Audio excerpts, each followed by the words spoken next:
Hey there, everyone. Welcome back to smarthome. If you're having trouble with your Xfinity remote and the volume seems to be playing hard to get, you're in the right place. In today's video, we'll walk you through some quick and easy fixes to get your Xfinity remote volume back on track.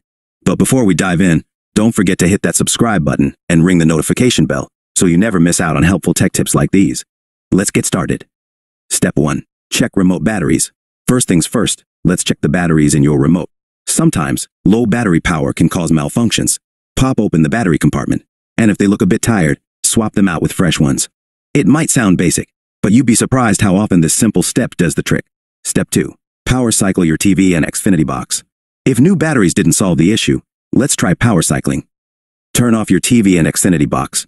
Unplug both devices from the power source and wait for about 30 seconds. Then, plug them back in and power everything up.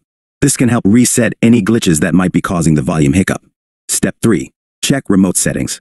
Now, let's make sure your remote settings are on point. Press the Xfinity button, go to Settings, and navigate to Remote Control Setup. Confirm that the remote is set up correctly for your TV. If not, follow the on-screen instructions to reprogram it. Step 4. Pairing issues. If you're still having trouble, it could be a pairing issue. Ensure that your remote is properly paired with your TV and Xfinity box. Consult your Xfinity remote user manual for step-by-step instructions on how to pair it correctly. Step 5. Check HDMI connection. Another potential culprit could be the HDMI connection. Make sure your Xfinity box is securely connected to your TV via HDMI. Try switching to a different HDMI port to see if that resolves the problem. Conclusion. And there you have it. A troubleshooting guide for when your Xfinity remote volume decides to go rogue. If none of these solutions work, it might be time to reach out to Xfinity customer support for further assistance. Don't forget to give this video a thumbs up if it helped you, and let us know in the comments if you have any other tech topics you'd like us to cover.